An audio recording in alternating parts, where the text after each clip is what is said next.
Assalamualaikum.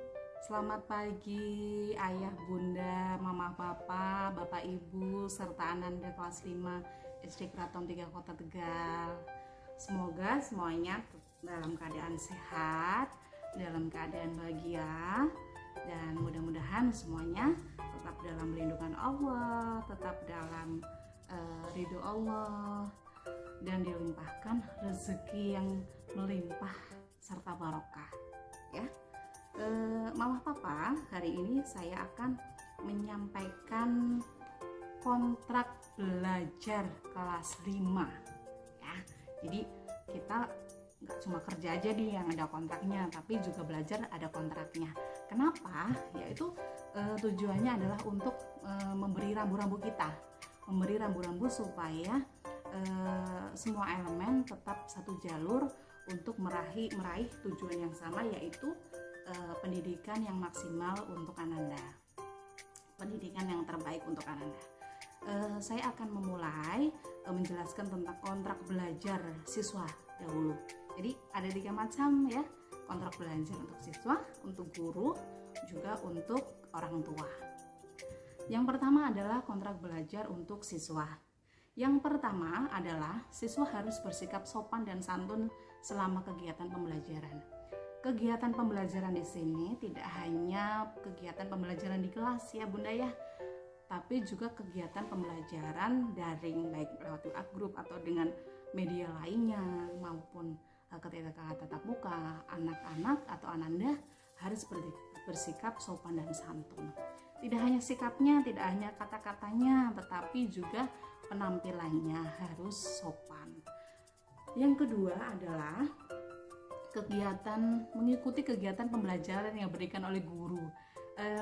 Selama daring ini saya amati ya Bapak Ibu, Ayah Bunda, banyak sekali anak-anak yang mengabaikan tugas, mengabaikan pembelajaran yang diberikan oleh guru gitu. Meskipun tidak semuanya ya, masih sebagian besar masih mengikuti, dan saya harap Ananda di kelas 5 ini semuanya wajib mengikuti kegiatan pembelajaran yang nantinya akan saya berikan.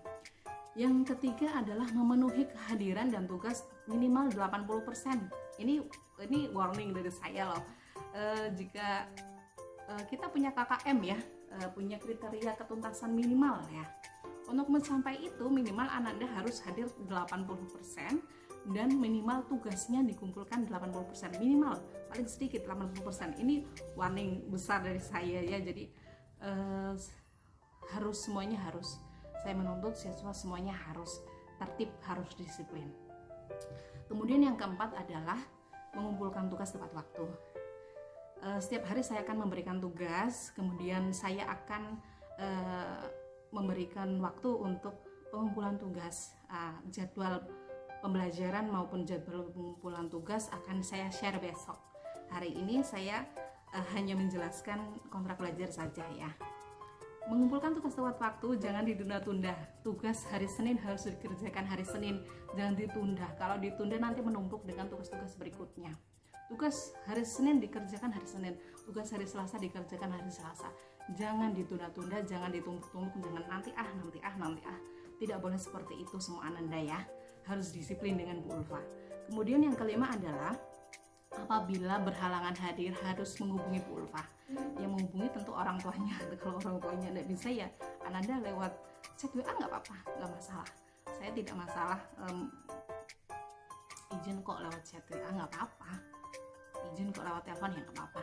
Saya menerima itu karena apabila anak sampai izin, apabila Ananda sampai izin berarti ya memang kalaupun sakit ya memang berarti harus istirahat. Dan saya tidak mau merepotkan Ananda dan orang tua terkait dengan skema izin yang bagaimana. Izin yang dibolehkan saya ada 2. Yang pertama karena sakit, yang kedua karena keperluan keluarga. Tapi tentunya perlu dipahami Mama Papa dan Ananda, jika Ananda misalnya hari Senin izin ya tidak berangkat, berarti kan tidak mengumpulkan tugas nih, izin tidak mengerjakan tugas nih. Tapi tugas itu tetap harus dikumpulkan dan dikerjakan dan dikumpulkan di lain hari ya. Tidak berarti dikosongkan, berarti nanti ini nilai yang kosong, sayang sekali. Kemudian itu adalah kontrak belajar untuk Ananda. Berikutnya adalah kontrak belajar untuk saya sebagai guru. Jadi nggak cuma aturan, nggak cuma untuk Ananda ya, tapi juga untuk guru juga. Yang pertama, saya akan mengecek kehadiran siswa. Itu jelas. Saya akan mengecek keaktifan ya, meskipun daring saya akan tetap mengecek keaktifan. Ini anak ini layak diberi nilai bagus enggak nih, dengan persentase kehadirannya, persentase keaktifannya. Kemudian memberi motivasi dan bimbingan pada siswa. Tentunya bimbingan dan motivasi itu adalah tugas saya ya, sebagai guru memberikan penguatan ya. Kemudian yang kedua adalah membuat bahan ajar dan melaksanakan atau memberikan pembelajaran sesuai jadwal. Tentunya itu tugas utama saya sebagai seorang guru. Saya itu menyusun kurikulum ya, menyusun prota, promes dan sebagainya, tetek bengek ya, itu pekerjaan guru, tupoksi utama. Menyusun bahan ajar yang sesuai dengan pembelajaran yang akan dilaksanakan pada hari itu, kemudian memberikan pembelajaran kepada anak dan semuanya. Yang ketiga adalah mengecek dan menilai secara objektif hasil pekerjaan siswa.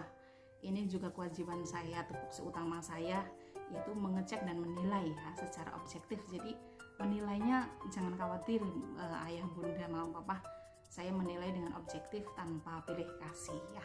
Kemudian yang keempat adalah mengadakan uji kompetensi. Uji kompetensi itu meliputi ulangan harian, PTS, PAS, PAT, itu akan saya berikan.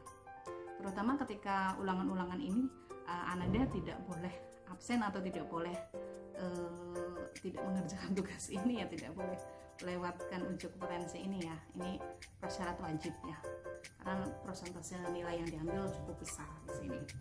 Kemudian berikutnya adalah kontrak belajar untuk orang tua atau wali murid ya. Bukan wali muridnya atau orang tuanya disuruh belajar, bukan, tetapi ini sebagai dukungan ya, sebagai penguatan kepada Ananda, karena yang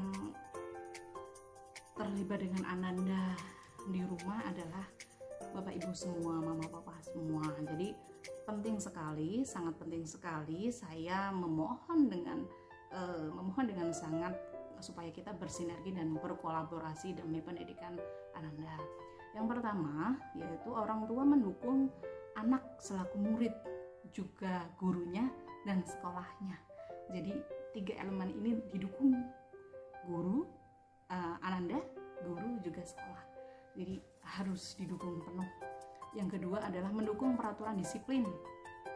Jadi sekolah dan kelas itu mempunyai peraturan disiplin ya. Misalnya kayak harus memakai seragam rapi, harus mengumpulkan tugas tepat waktu, itu harus didukung oleh mama papa ya. Anak-anak memang perlu dikontrol sekali, perlu diingatkan, dicek gimana nih tugas hari Senin, sudah dikerjakan belum, dibuka ya bukunya ya mama papa ya. Meskipun kita semua orang tua pasti punya lah kesibukan, nggak mungkin orang tua nggak sibuk, meskipun ibu rumah tangga pun tetap punya kesibukan, bersihkan rumah, masak, dan pekerjaan rumah yang lain tentu sibuk. Tapi di sela-sela kesibukan itu tetaplah memperhatikan kepentingan pendidikan anak. Yang ketiga, memberi kenyamanan situasi belajar yang kondusif di rumah. Sebelum belajar, pastikan Ananda itu dalam keadaan bersih, sudah mandi, jadi segar. Yang kedua, sudah makan. Pastikan perutnya kenyang kalau mau belajar, tapi jangan kekenyangan nanti ngantuk. Kemudian pastikan suasananya kondusif, jadi tenang ya. Jangan biarkan kalau Ananda mau belajar ada TV menyala, itu memecah konsentrasi ya. Kemudian jangan sampai Ananda mau belajar tapi kok sambil mainan game ya, itu sangat tidak efektif dan akan membuat otak Ananda jauh lebih lelah.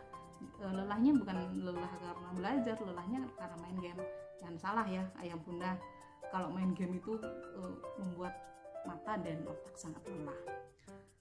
Kemudian berikan penerangan yang cukup untuk Ananda ketika belajar, terutama ketika belajarnya malam. Jadi supaya penglihatan Ananda tidak sakit, tidak rusak, berikan penerangan yang cukup. Dan perhatikan postur tubuh anak ketika belajar. Jangan sampai membungkuk, jangan sampai sambil tiduran ya. Belajar yang nyaman, duduknya supaya duduk posisi tegap ya, posisi yang bagus supaya postur tubuh anak juga tumbuh dengan baik. Postur tubuh anak kalau postur tubuhnya salah, badannya juga sakit. Soalnya kalau menunduk ya lehernya sakit, dan kalau itu dalam jangka panjang bisa membuat anak bungkuk dan sebagainya. Jadi perlu sekali diperhatikan postur tubuh anak ketika belajar. Kemudian yang keempat adalah mendampingi anak belajar, namun jangan mengambil alih tugas anak. Meskipun kadang kita temui bahwa anak-anak di rumah tuh susah gitu, kamu kok susah, nulisnya kok lama gitu, tapi jangan langsung kemudian orang tua, sini mama yang nulisin. Jangan seperti itu ya mama papa. Jadi tugas anak adalah kewajiban anak, dan itu tanggung jawab yang harus diselesaikan anak. Itu akan tertanam sampai besar. Anak yang belajarnya rajin dengan giat itu akan membentuk perilaku atau habit sampai dia besar. Dia akan tanggung jawab kepada apapun tanggung pekerjaannya, apapun kewajibannya. Itu esensi dari pendidikan. Kemudian yang kelima adalah aktif memantau dan menanggapi apabila sudah menerima serta memahami informasi di grup. Jadi grup WA itu tidak semata-mata sebagai sarana komunikasi orang tua dan guru, tetapi kelas online-nya anak-anak ya. Saya bagaimana mau mengukur keberhasilan komunikasi kalau mama papa tidak berkenan untuk menanggapi informasi dari saya. Jadi apabila mama papa sudah menerima informasi, tolong dibaca dengan baik, dipahami dengan baik, dan berikan tanggapan. Minimal enggih bu, minimal di jempol kalau nggak sempat ngetik-ngetik gitu. Jadi saya tahu, oh ini informasi sudah diterima.